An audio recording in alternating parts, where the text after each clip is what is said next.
su voz, Cristo el velo rasgó. En él podemos ver la imagen de Dios.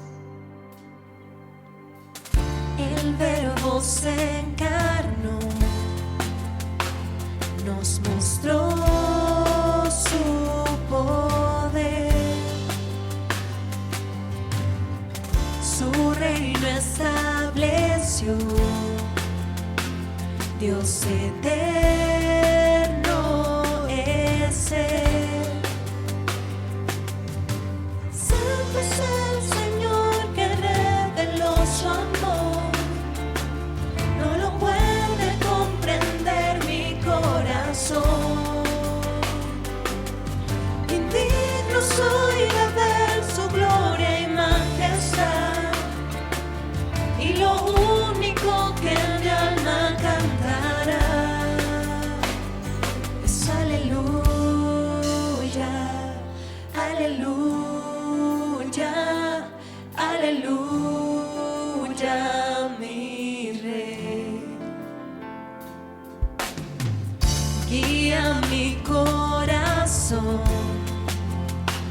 a lo alto y lo profundo. En tu presencia estaré y te adoraré. Santo es el Señor que reveló su amor, no lo puede comprender mi corazón. Indigno soy de ver tu gloria y majestad, y lo único que mi alma cantará es aleluya, aleluya, aleluya, mi Rey. Es aleluya, aleluya, aleluya, mi Rey.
Señor, y todo lo que podemos hacer hoy es levantar nuestras manos y reconocer tu poder, que tú nos hiciste y no nosotros a nosotros mismos.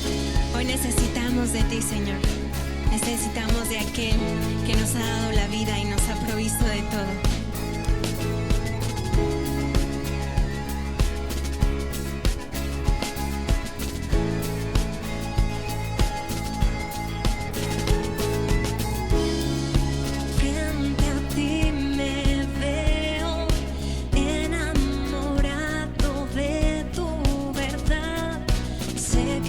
Perfecto amor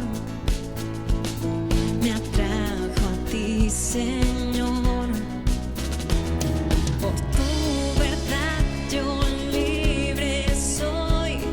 Mi vida a ti, oh Dios, te doy. Y de pie frente a ti estoy.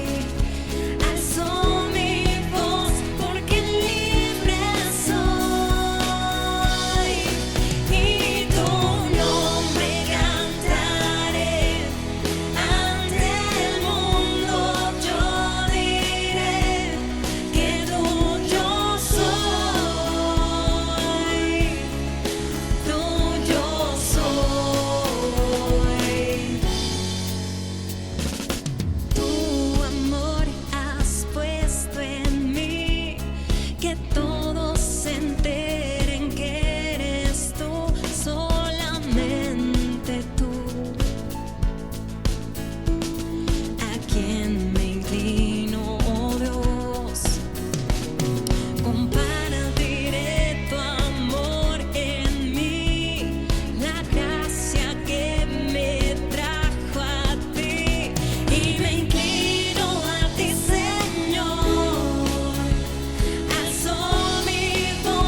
Yo soy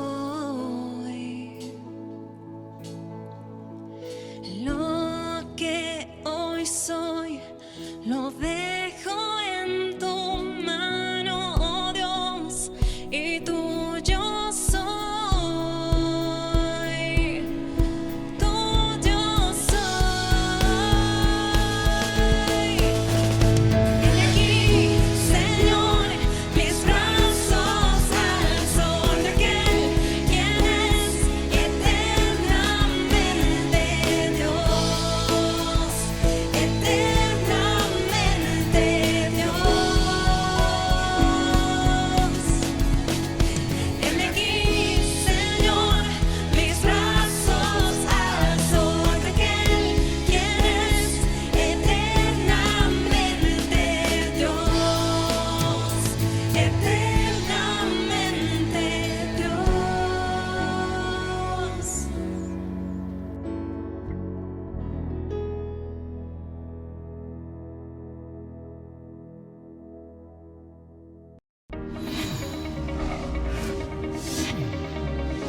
Vida Nueva para el Mundo te informa de los próximos eventos.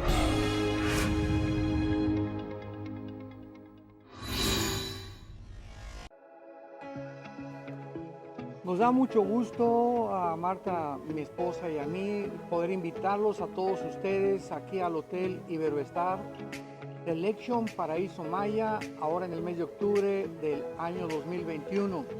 Es un nuevo hotel que vamos a disfrutar muchísimo porque no se imaginan la calidad de los alimentos, las habitaciones y todo. Y sobre todo que vamos a través de la Biblia poder continuar compartiendo el alimento espiritual que necesitamos como matrimonios y familias. Así es, y estamos bien emocionados por este cambio. Estamos estrenando hotel que está increíble, como dice Armando. Y también los años anteriores hemos sido testigos de los increíbles testimonios de matrimonios renovados, restaurados, y estamos seguros que este año no va a ser la excepción. Así es que te animamos a que ya te puedas inscribir desde ahora para este 2021, que va a ser algo increíble. Estamos en nuevos comienzos y eso va a suceder con tu matrimonio. Así es que aquí los esperamos. Los esperamos.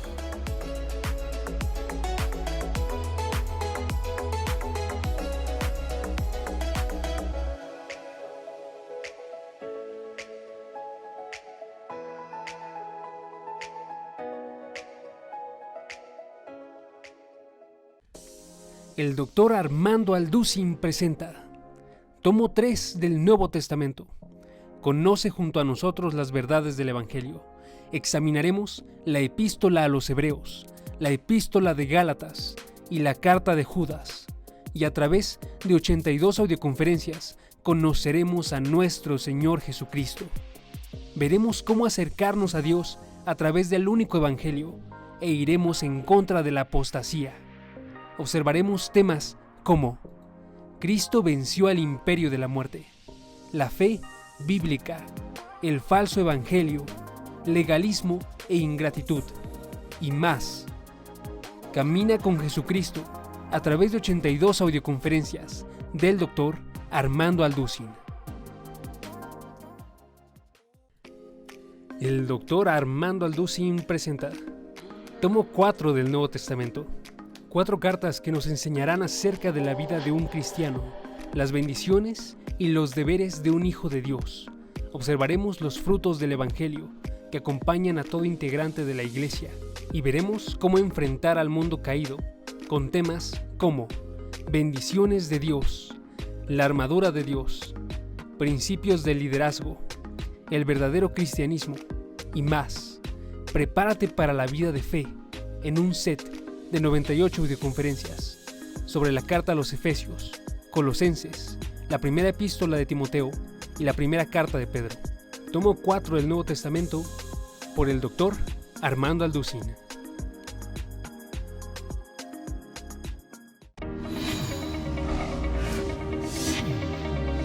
Vida Nueva para el Mundo. Estás en familia.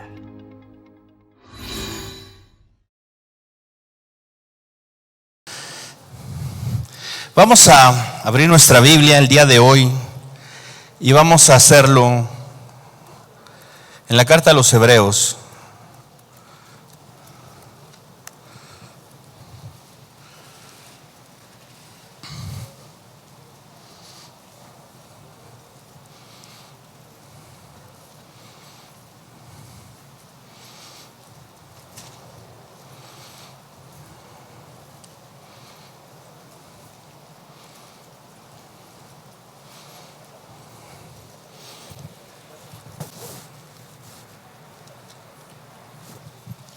Hebreos capítulo 12.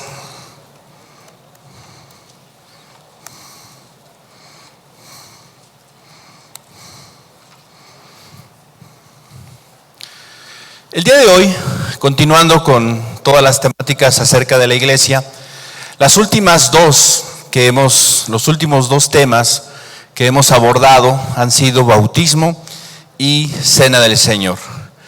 Estos como elementos importantes en la vida de la iglesia, como medios también de identificación con el cuerpo de Cristo, con la iglesia local, y la práctica de esto, el practicar estas dos cuestiones, el bautismo y la cena del Señor, nos identifica como cuerpo de Cristo. Y con esto en mente y pensando que todos aquellos que han escuchado el Evangelio, todos aquellos que han creído en Jesucristo y que han respondido al llamado de Dios para ser bautizados y que participan de la comunión de los santos, precisamente celebrando este memorial del que hablamos hace algunas semanas, que es la Cena del Señor, pasamos a un tercer elemento de la vida de la iglesia, que no es menos importante, no es menos relevante. Sin embargo, tristemente, a lo largo de la historia de la iglesia se ha ido diluyendo, ha ido disminuyendo su práctica hasta el punto hoy en día de no practicarse en muchos lugares o en muchas iglesias. ¿De qué estamos hablando? Estamos hablando de la disciplina dentro de la iglesia. Y hay un principio que el día de hoy vamos a aprender nosotros en este texto, y es el principio que la Escritura nos enseña: disciplinar es amar. Y esto es parte de la vida de la iglesia, ¿sí? Parte de todo lo que Dios de una o de otra manera estableció en su palabra, estableció en los primeros creyentes, en aquellos que en primera instancia escucharon el Evangelio, creyeron en él y comenzaron a vivir en él, ¿sí? Vamos a ver qué dice la Escritura. Y vamos a leer a partir del verso 1, ¿sí? Para entender el sentido de lo que el escritor nos está tratando de decir. Sin embargo, nos vamos a enfocar a partir del verso 5. Dice el texto: por tanto, estoy leyendo la Nueva Biblia de las Américas. Por tanto, puesto que tenemos en derredor nuestro tan gran nube de testigos, despojémonos también de todo peso y del pecado que tan fácilmente nos envuelve, y corramos con paciencia la carrera que tenemos por delante. Aquí quiero hacer un pequeño alto y señalar precisamente que lo que va a hablar el escritor, lo que el autor está a punto de mencionar, tiene que ver con nuestra carrera, tiene que ver con lo que tenemos por delante, tiene que ver con lo que nos resta de vivir en esta carrera de la fe, en este andar con el Señor. Si bien es cierto, está hablando acerca de el pecado, ¿sí? Está hablando también de algo que menciona aquí como peso, y hace una diferencia en ese aspecto entre lo que probablemente para muchos de nosotros no podría ser pecaminoso, pero estorba, ¿sí? Nos limita, ¿sí? Y el pecado. Y nos pide que nos despojemos de todas las cosas que pudieran atentar contra nuestra carrera, ¿sí? Esto es lo que debemos tener en mente. Posteriormente, en el versículo 2 dice así: puestos los ojos en Jesús, el autor y consumador de la fe, quien por el gozo puesto delante de él soportó la cruz, despreciando la vergüenza, y se ha sentado a la diestra del trono de Dios. Consideren pues a aquel que soportó la hostilidad de los pecadores contra él mismo, para que no se cansen ni se desanimen en su corazón, porque todavía en su lucha contra el pecado, ustedes no han resistido hasta el punto de derramar sangre. Además, han olvidado la exhortación que como a hijos se les dirige. Hijo mío, no tengas en poco la disciplina del Señor, ni te desanimes al ser reprendido por Él, porque el Señor al que ama, disciplina y azota a todo el que recibe por hijo. Es para su corrección que sufren. Dios los trata como a hijos, porque ¿qué hijo hay quien su padre no discipline? Pero si están sin disciplina, de la cual todos han sido hechos participantes, entonces son hijos ilegítimos y no hijos verdaderos. Además, tuvimos padres terrenales para disciplinarnos y los respetábamos. ¿Con cuánta más razón no estaremos sujetos al Padre de nuestros espíritus y viviremos? Porque ellos nos disciplinaban por pocos días, como les parecía. Pero Él nos disciplina para nuestro bien, para que participemos de su santidad. Al presente, ninguna disciplina parece ser causa de gozo, sino de tristeza. Sin embargo, a los que han sido ejercitados por medio de ella, después les da fruto apacible de justicia. El énfasis en el texto que nosotros encontramos, podríamos decir desde el 4 hasta el 11, es una palabra muy interesante, la cual es disciplina. Disciplina es precisamente lo que Dios diseñó, lo que Dios determinó para que sus hijos, y esto es muy importante, ¿sí? Sus hijos, así comienza el versículo que leímos arriba, ¿sí? Verso 5, habéis olvidado la exhortación que como a hijos, ¿sí? Han olvidado la exhortación que como a hijos se les dirige. Y comienza la cita: hijo mío, no tengas en poco la disciplina del Señor. La disciplina, según lo que leemos aquí, ¿para quién es? ¿Para el hijo o para aquel que no es hijo? Para el hijo, ¿sí? Aquel que no es hijo no va a ser disciplinado. Pero ¿qué podemos decir de aquellos que no son disciplinados? Podríamos decir que son, dice nuestra versión 60, bastardos, ¿sí? Son ilegítimos, no son hijos legítimos. ¿Por qué? Porque no participan de la disciplina. La disciplina es para los hijos. A veces nosotros miramos el trato de Dios, los problemas, las dificultades, las adversidades, todo esto como algo negativo. Y la realidad es que desde el punto de vista de Dios, todas estas cosas, según lo que dice Romanos capítulo 8, suman ¿para qué? Suman para nuestro bien.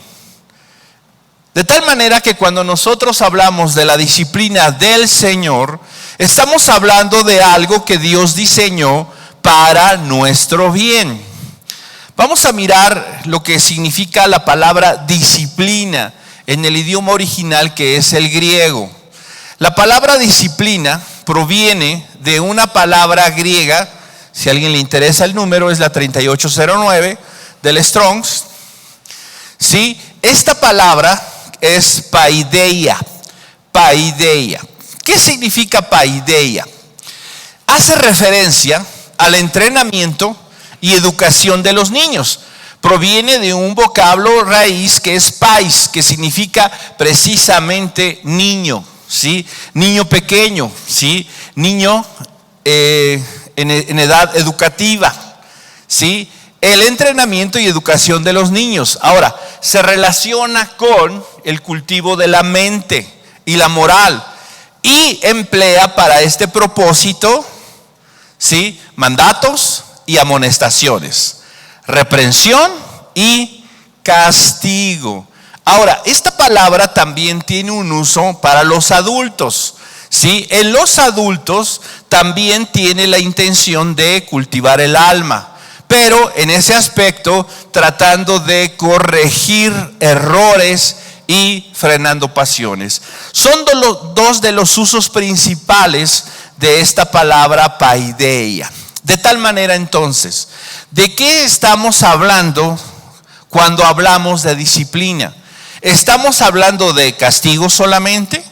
¿Estamos hablando de simple y sencillamente la consecuencia de un error, la consecuencia de una falla, de un pecado o de alguna cuestión que venga, ¿sí?, con la simple intención de causar dolor, de causar tristeza, de causar aflicción en el corazón o en la vida de alguien? No estamos hablando de eso. Cuando hablamos de disciplina, estamos hablando de algo, ¿sí?, que Dios lleva a cabo, ¿sí?, porque estamos hablando de la disciplina del Señor, con la intención de moldearnos, con la intención de formarnos, con la intención de corregir en nuestra vida aquello que está distorsionado, aquello que está equivocado.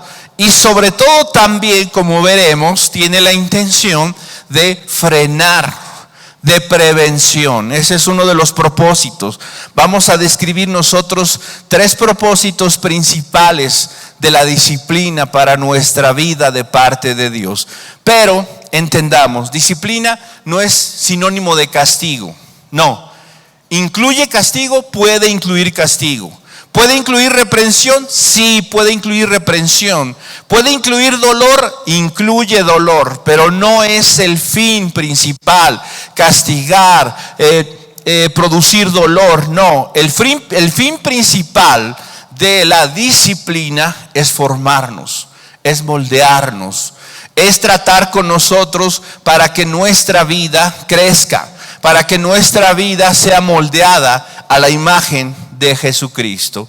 Esa es precisamente la idea principal. Entonces, disciplina, paideia, y es el trato de Dios con nosotros, la educación que Dios nos da precisamente para corregirnos, para frenarnos, para ayudarnos a ser formados a la imagen de Jesucristo. Si tú tienes ese concepto de disciplina, es algo que se acerca mucho a lo que la Biblia enseña. Ahora, antes de entrar al texto, hay un problema aquí que es importante que nosotros mencionemos.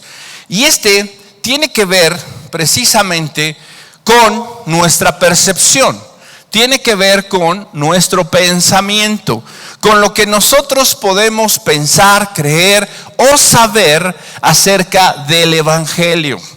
Y esto definitivamente afecta la forma en la que nosotros miramos, la forma en la que nosotros aceptamos o lidiamos con la disciplina. Y esto tiene que ver principalmente con nuestra visión, con nuestra percepción del Evangelio. ¿Sí? El Evangelio al final del día es lo que debe moldear nuestra vida, lo que debe moldear nuestro pensamiento, nuestro corazón. Definitivamente también afecta nuestras emociones, nuestros sentimientos, aquello que nosotros pensamos, queremos, buscamos. Si tenemos un concepto incompleto, parcial o distorsionado del Evangelio, nuestra vida, nuestra percepción de las cosas no será la misma. Vamos a poner dos conceptos, ¿sí? O dos formas de entender el Evangelio, ¿sí? La primera, podríamos nosotros resumir la primera perspectiva del Evangelio de esta manera.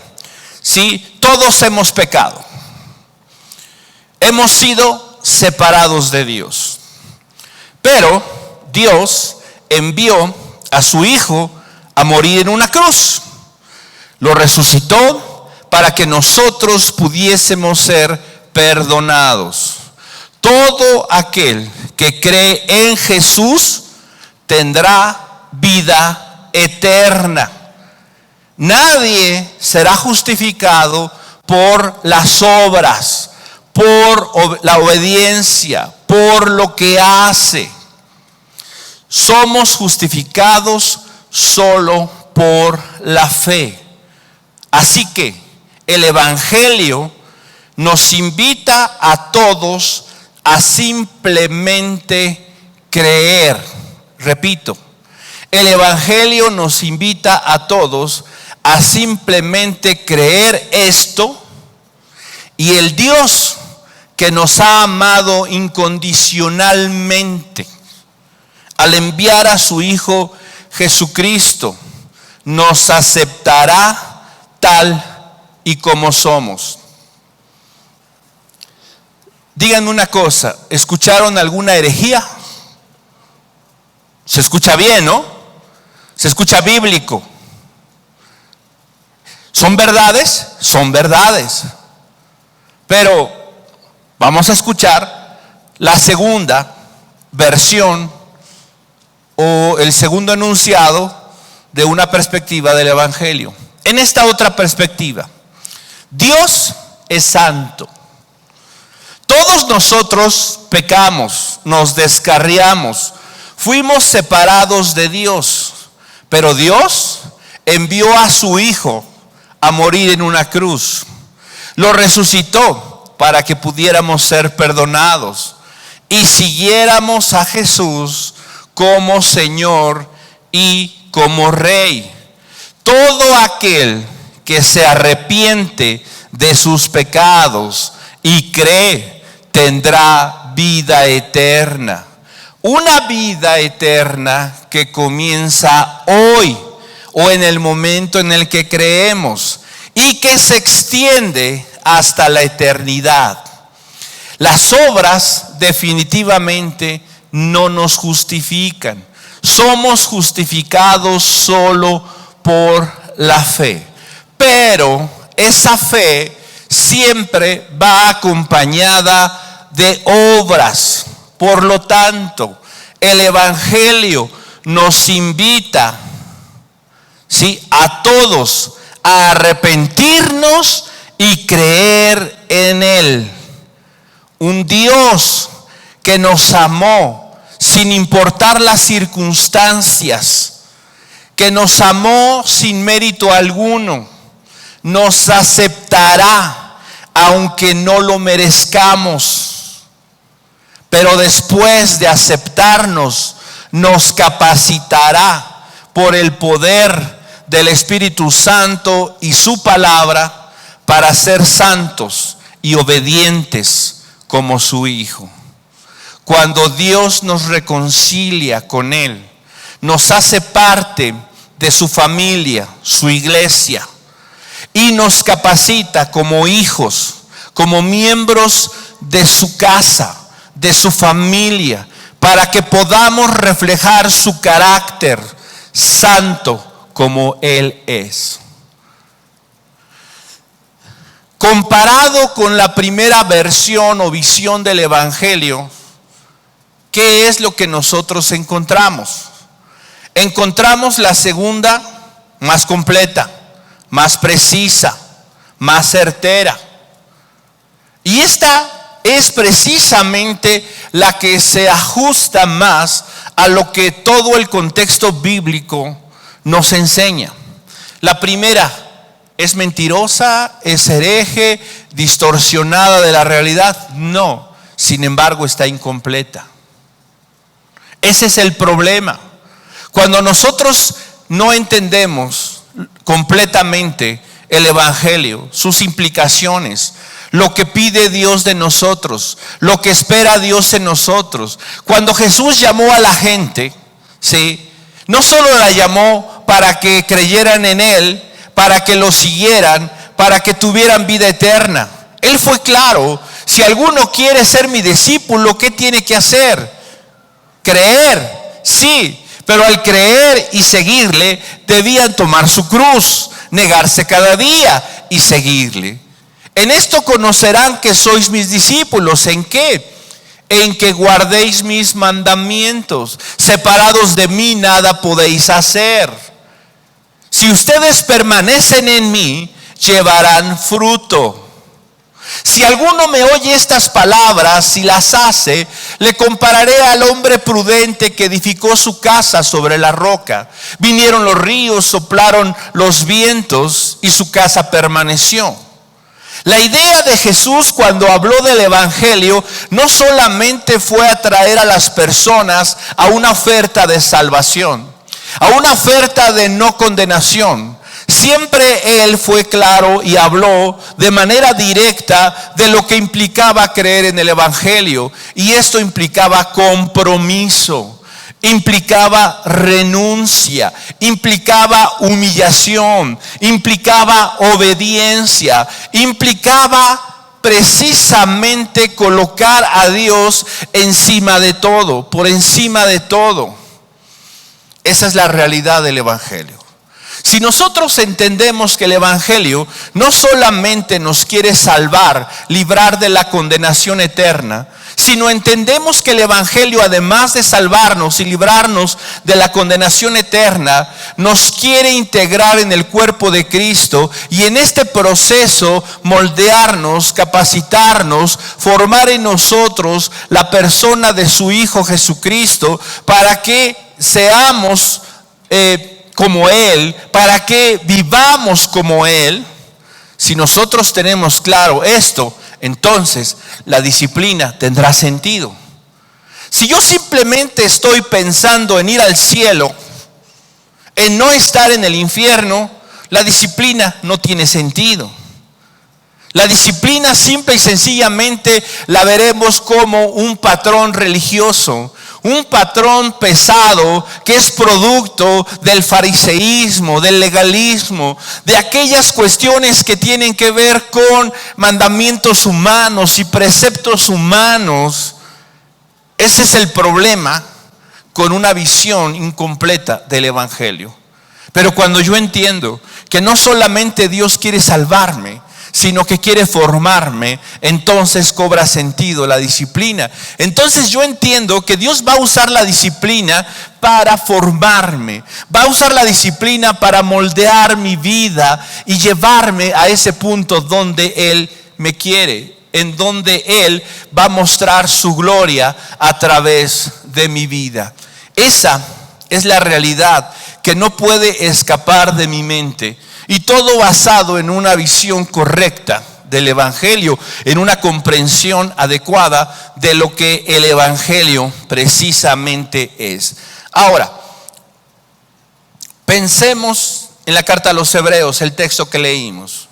El contexto en el que está escrita esta carta, ¿sí?, es un contexto de persecución. Es un contexto de sufrimiento. Es un contexto donde aquellos que habían creído, judíos de origen, ¿sí?, judíos de fe, de religión y quizá podríamos decir la mayoría de ellos de sangre, ¿sí?, están enfrentando persecución, están enfrentando problemas económicos, ¿sí?, sociales, debido a su fe. Y entonces, ¿sí?, el escritor a los Hebreos, guiado por Dios, les escribe estas palabras. ¿Para qué? Para que no se desanimen, para que no desmayen, para que entiendan lo que Dios está haciendo. ¿Por qué? Porque ¿cuál era el argumento de mucha gente alrededor de estas personas que habían abrazado la fe en el Hijo de Dios, que habían creído en Jesús como el Mesías, desafiando a su nación, desafiando a las autoridades religiosas, desafiando a las reglas sociales que gobernaban en aquel tiempo? ¿Cuál era el sentido de todo esto si ahora, después de haber creído en ese Dios que me trajo libertad, que teóricamente me vino a libertar, estoy peor, estoy sufriendo, estoy padeciendo, estoy enfrentando todas estas cosas? Y seguramente muchos de ellos estaban vacilantes, estaban dudosos de haber tomado la decisión correcta, de haber verdaderamente creído en lo genuino, en lo auténtico. Seguramente las dudas estaban en su mente. La realidad es que aquí el escritor, el Espíritu Santo a través de él, les habla y les muestra cómo ahora Dios tiene un plan. Después de haberles dado a conocer la realidad, la libertad, la gloriosa supremacía de Cristo sobre el judaísmo, sobre el templo, sobre las liturgias que hasta ese día ellos habían observado, sobre el sacerdocio, sobre los ángeles, sobre todo lo que ha hablado el escritor a los hebreos hasta este punto, ¿sí? Ahora Dios no ha terminado con ellos, sino que ahora comienza una carrera, un camino que precisamente los va a llevar a donde Dios quiere. Y en esta carrera y en esta batalla que están ellos comenzando, deben de poner sus ojos en Jesús. Deben poner sus ojos en el Señor, sabiendo que Dios tiene un plan para sus vidas, sabiendo que ese plan tiene un propósito y que va a utilizar los medios necesarios para cumplirlos. Y lo que el autor va a comenzar a desarrollar es precisamente uno de esos medios, que es la disciplina. Una iglesia que puede o debe o quiere ser considerada como una iglesia sana, como una iglesia que está obedeciendo los mandatos del Señor, tiene que ser una iglesia donde la disciplina se practique. De otra manera, estamos nosotros atentando contra la esencia, contra el principio establecido por Dios. La ilustración que aquí el apóstol, iba a decir el apóstol Pablo, pero no estamos seguros de su autoría. La carta a los hebreos es una de las cartas que no se ha asignado de manera categórica a alguien. Algunos dicen en algunas partes se parece a lo que Pablo escribió, otros dicen no, más bien es como lo que Pablo escribía. Bueno, no, que si alguien más, Priscila y tantas otras argumentaciones al respecto. El escritor a los hebreos lo dejamos de ese tamaño. Entonces, vamos a comenzar en estos versos. Primera cosa que nosotros tenemos que entender: la disciplina tiene propósitos. La disciplina tiene propósitos. Dios usa la disciplina como un medio, como dijimos, para formarnos, para madurarnos. Vamos a destacar nosotros 3 propósitos, ¿sí? El primero de ellos tiene que ver con, castigo. La definición misma lo dice: disciplina es castigo también. No es exclusivamente castigo, pero también incluye el castigo. Ahora, el castigo, ¿por qué viene? Por haber hecho algo mal. Eso es un hecho inequívoco. Cuando nosotros nos equivocamos, cuando nosotros pecamos, Dios nos tiene que castigar. ¿Cómo? Si por eso murió Cristo en la cruz del Calvario, si por eso Cristo pagó, y dice la Biblia que para que yo no sufriera. Ah, caray. ¿Y dónde dice la Biblia que Él sufrió para que yo no sufriera? Si eso fuese cierto, entonces el sufrimiento estaría fuera de nuestra esfera como cristianos. ¿Y cuántos cristianos que nos consideramos genuinos y auténticos, verdaderos, hemos sufrido? Todos. Entonces no, Cristo no sufrió para que yo no sufriera. Él sufrió para que yo tuviera paz. El castigo de nuestra paz fue sobre Él. Ahora, si yo peco, definitivamente voy a enfrentar las consecuencias y Dios me va a castigar. Vamos a poner el ejemplo del rey David. David pecó contra Dios, ¿sí? David pecó contra Dios cuando tomó a Betsabé, la esposa de Urías Eteo. ¿Recordamos el tema? Bueno, si no lo recordamos, David, dice la Biblia, cuando los reyes suelen salir a la guerra, David se quedó en su casa, ¿sí? Y estaba paseándose por la terraza y vio a una mujer bonita que se estaba bañando. Y en lugar de voltearse y meterse y comer un poco de fruta y bañarse con agua fría, se quedó ahí mirando y observando. Y le gustó y la mandó llamar y durmió con ella. ¿Sí? Y entonces le gustó y la volvió a llamar. Y la mujer concibió, se embarazó, quiso tapar su pecado, mandó traer a su marido, toda una serie de cosas. El asunto es, como no pudo tapar su pecado y no le salieron las cosas como él las tenía planeadas, dijo, bueno, pues ¿sabes qué? Pues vamos a matar al marido. Orquestó un plan, una conspiración para que el marido muriera en batalla y así se quedara él con la esposa. Y lo consiguió y lo hizo. Pero Dios no iba a pasar esto. No lo iba.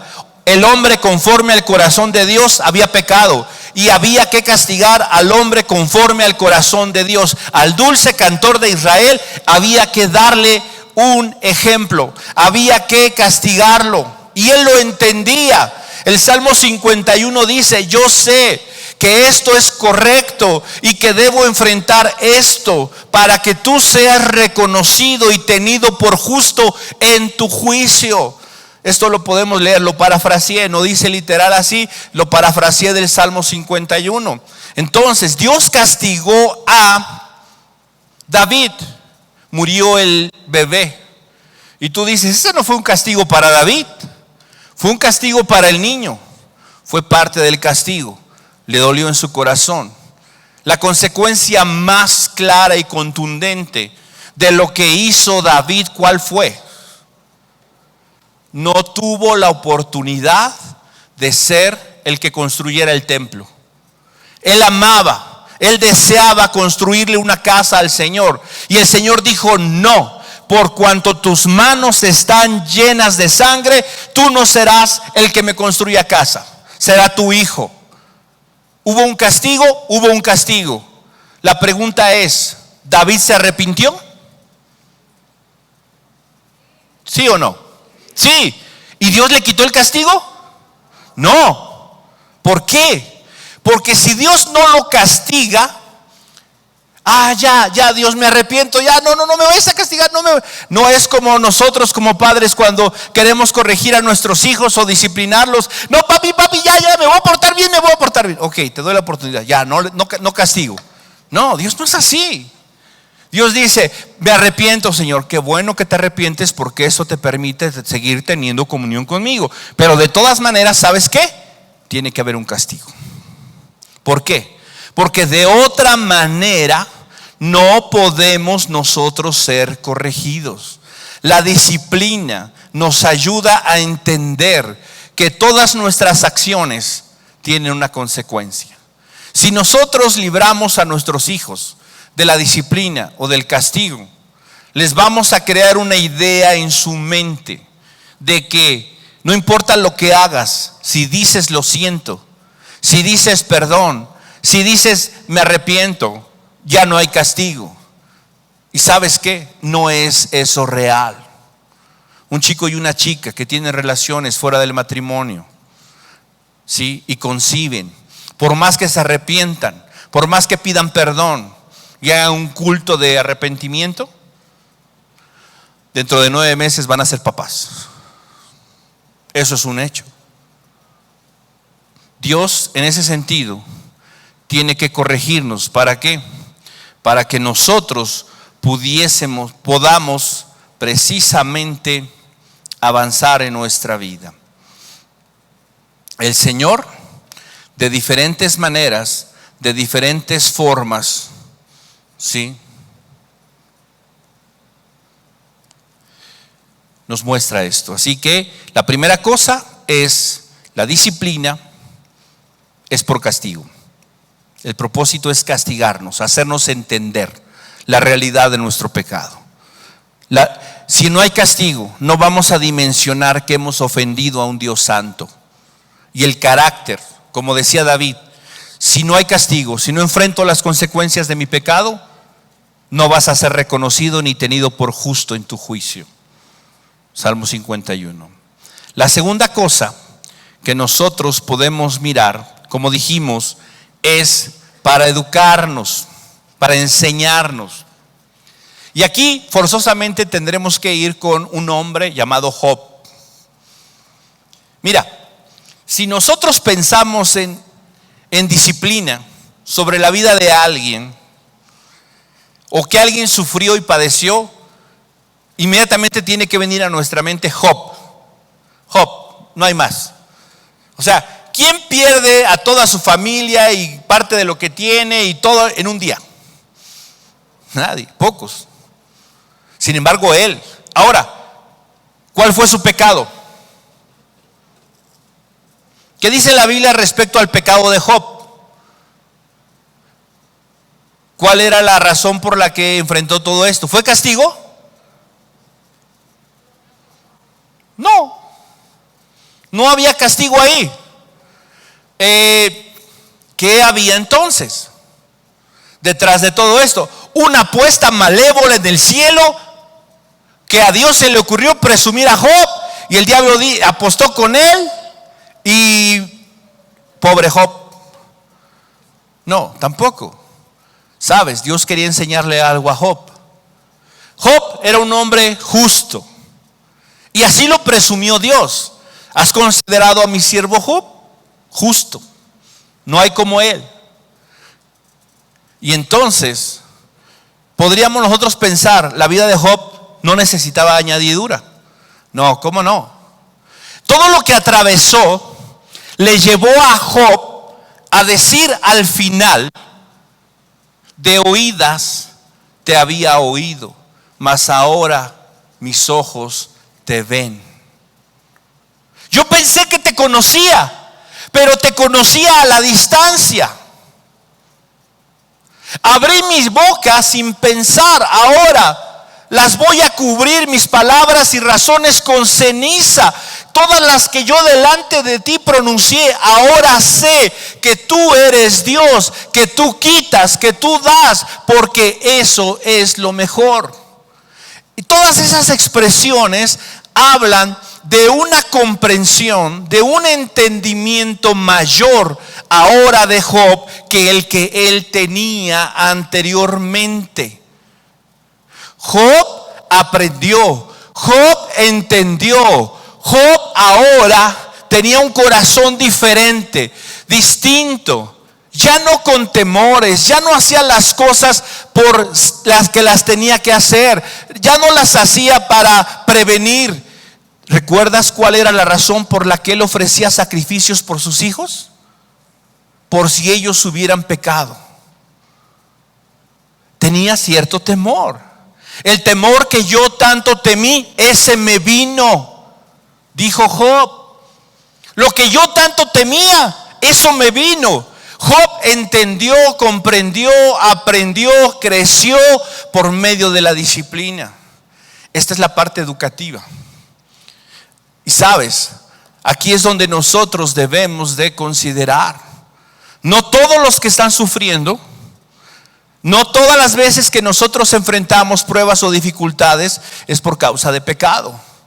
Puede haber un propósito educativo de instrucción en nuestra vida. Ahora, no vamos a disfrazar todo educativo, No, estoy siendo educado, no pecado. Y tú por dentro sabiendo, las que le debo al Señor y las que me faltan. No, pero sí hay ocasiones en las que Dios en ese aspecto, sí, nos disciplina para enseñarnos. Otras veces, la disciplina tiene un carácter o un propósito preventivo. ¿Sí? Y aquí citaremos al apóstol Pablo. Pablo dijo, ahí en la segunda carta a los Corintios, capítulo 12, dice el texto ahí en el capítulo 12, en el verso 7.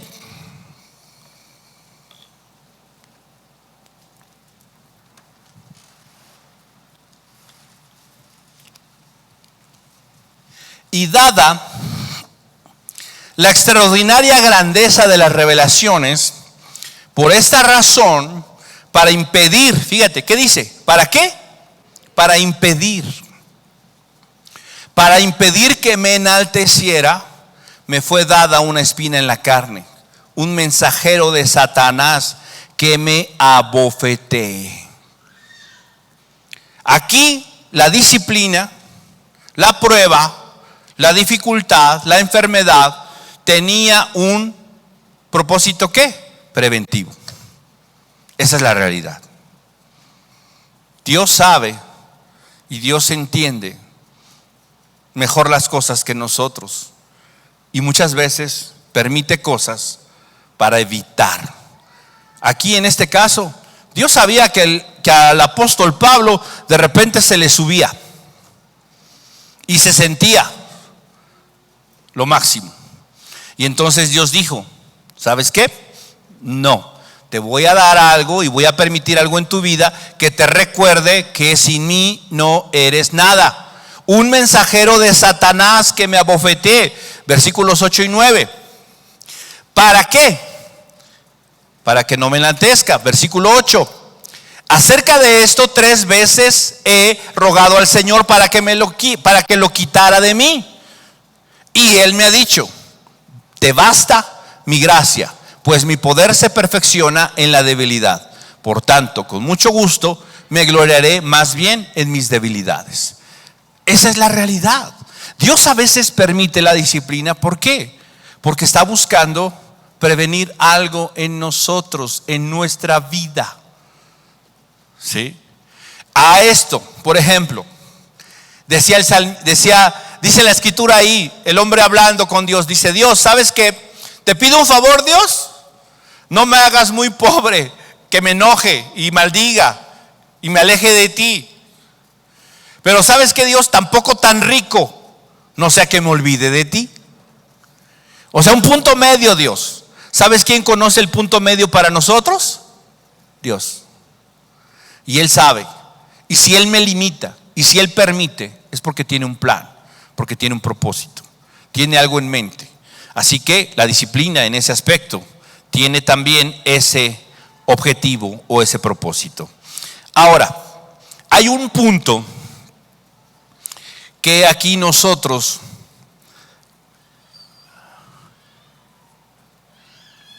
debemos considerar. Vamos a ver el texto, Hebreos 12, verso 5.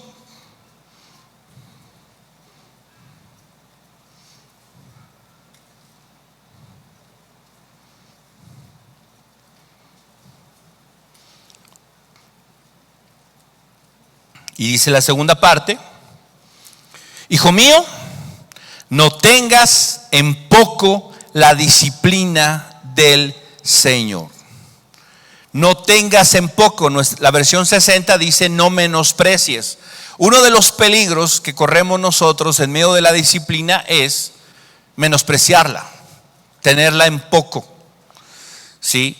Si nosotros no entendemos que Dios tiene un propósito en nuestra vida con la disciplina y que la está permitiendo, que la está enviando para nuestro bien y que nos vamos a beneficiar de ella, entonces podemos reaccionar de una manera incorrecta.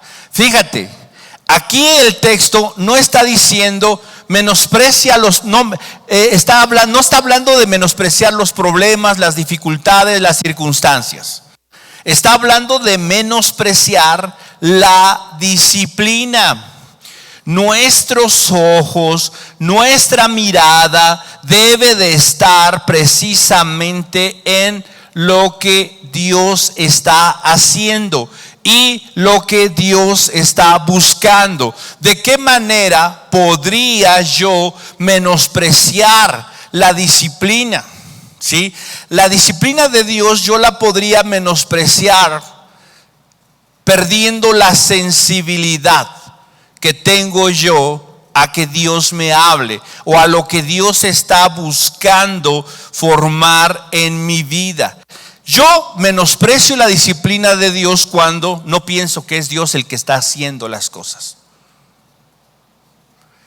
Generalmente aquí le echamos la culpa de lo malo que nos pasa al diablo que usa a mi vecino, al diablo que usa mi jefe, al diablo que usa mi esposa. Es un ejemplo, no vayan a decir, el pastor dijo que el diablo usaba a su esposa.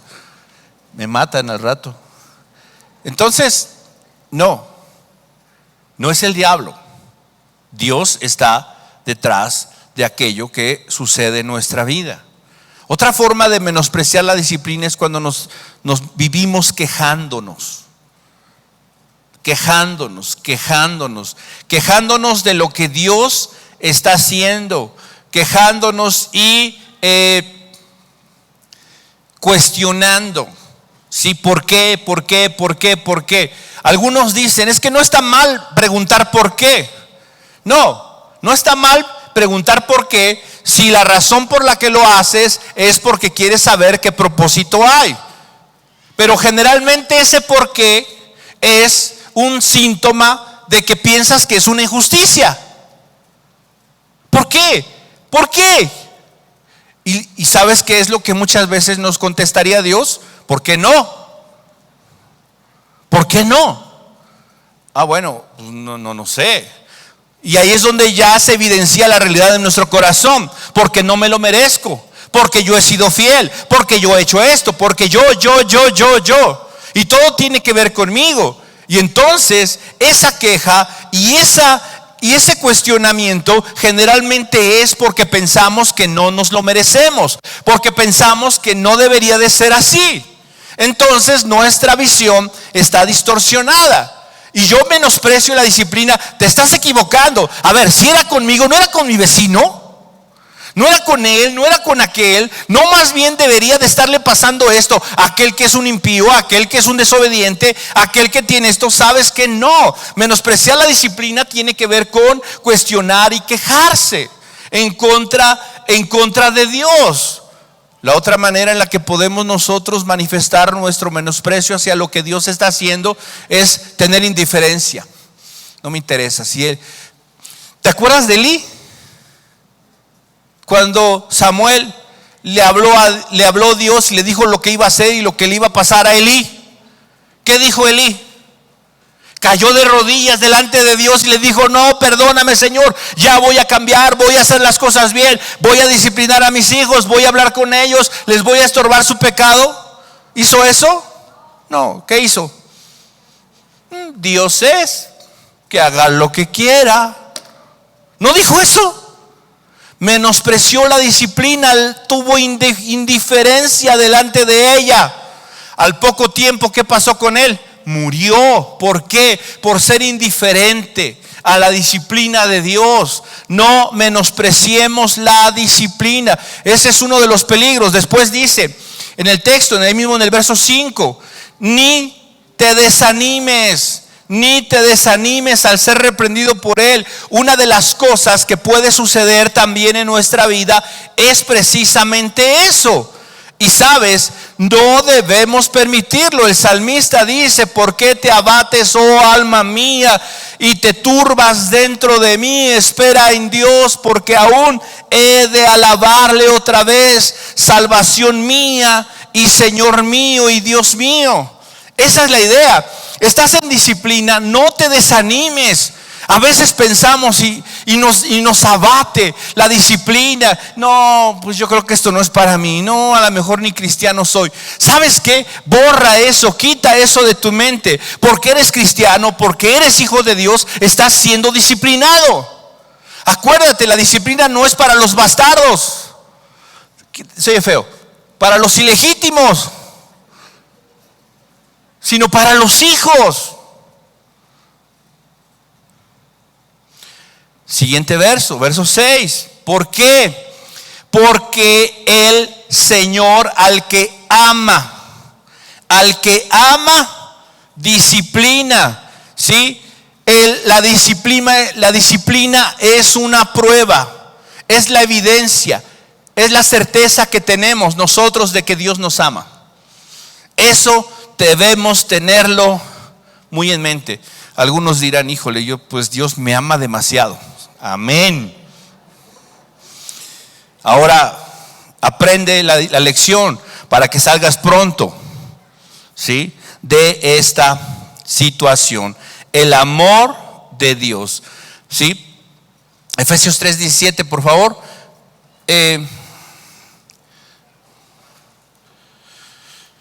Dice Efesios 3:17, de manera que Cristo more por la fe en vuestros corazones, y que arraigados y cimentados en amor, ¿sí? Fíjense, ustedes sean capaces de comprender con todos los santos cuál es la anchura, la longitud, la altura y la profundidad, y de conocer el amor de Cristo que sobrepasa el conocimiento, para que sean llenos hasta la medida de toda la plenitud de Dios. Dios quiere que conozcamos su amor. ¿Y sabes cuál es el mejor momento en el que tú puedes saber que Dios te ama? Cuando estás bajo vara, bajo disciplina, cuando estás en el desierto, cuando te hace falta algo, cuando estás enfrentando el sufrimiento, cuando estás enfrentando el dolor. Ahí, cuando ves la mano de Dios, cuando ves la mano de Dios extendida, como dice el Salmo 23, su amor inagotable te persigue, te busca, se extiende a tu vida. Ahí, en esos momentos es cuando más relevancia tiene su amor. Así que el amor de Dios es lo que se manifiesta. La disciplina prueba de que Dios nos ama. Prueba, como dijimos hace un momento, de que somos hijos genuinos, auténticos, hijos de Dios. Estas evidencias precisamente son las que Dios quiere. Dice el verso 7, perdón, desde la segunda parte del 6, y azota a todo el que recibe por hijo. O sea, no es una disciplina de hay una nalgadita, mijito. Aquí la palabra azota, ¿qué crees que significa? Azota, fuerza, dureza, se siente. Verso 7, es para su corrección que sufren. Es para su corrección que sufren. Disciplina, ¿sí? Es para su corrección que sufren. Dios los trata como a hijos, porque ¿qué hijo hay quien su padre no disciplina? Somos hijos de Dios. Tenemos nosotros que ser disciplinados. Azota, para que no se queden con la duda, esa palabra azota en el griego es la palabra, ¿sí?, que describe lo que hicieron con Jesús. ¿Se acuerdan de que el látigo aquel que usaban para flagelarlo? Mastigó. Eso es azotar, ¿sí? Disciplinar no es dar nalgaditas. Bueno, azotar. Ahora, no vayas a azotar a tu hijo. A los hijos se les disciplina y se les amonesta, ¿sí?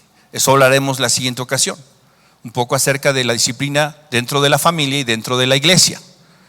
Hoy necesitamos nosotros entender que la disciplina, ¿sí?, es un asunto no solamente bíblico, sino es un asunto necesario en nuestra vida, para nuestra vida. Ahora, el efecto o las consecuencias de la disciplina en nuestra vida, ¿sí? Verso 7. Corrección. Dios los trata como a hijos porque, verso 8, pero si están en disciplina, de la cual todos han sido hechos participantes, entonces pero si están sin disciplina, de la cual todos han sido hechos participantes, entonces. Vida Nueva para el Mundo se sostiene y propaga el mensaje de salvación de Jesucristo gracias a Dios y a tus donativos. Llevemos juntos el Evangelio de Jesucristo al mundo entero. Realizamos eventos, seminarios, congresos y diferentes programas para dar a conocer el mensaje de salvación y el poder de nuestro Señor, transformando y edificando vidas de mujeres, hombres, niños alrededor del mundo. ¿Qué pasa cuando decides hacer tu donativo? Aunque no puedas llevar la palabra personalmente a todo el mundo, de esta forma lo estás haciendo. Con tus donativos o aportaciones, estás sembrando y formando parte de lo que Dios está haciendo en su obra. Estás ayudando a traer luz a la oscuridad, paz al conflicto y esperanza a los que no tienen ninguna. Dona desde México.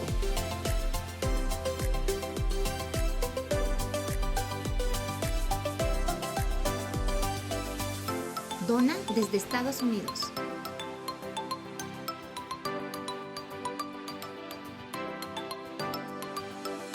Para el resto de donaciones de otras partes del mundo, www.vidanuevaparaelmundo.org.mx/dona. Estamos cumpliendo la gran comisión. Por tanto, vayan y hagan discípulos a todas las naciones, bautizándolos en el nombre del Padre, del Hijo y del Espíritu Santo, enseñándoles que guarden todas las cosas que les he mandado. Y he aquí que yo estoy con ustedes todos los días hasta el fin del mundo.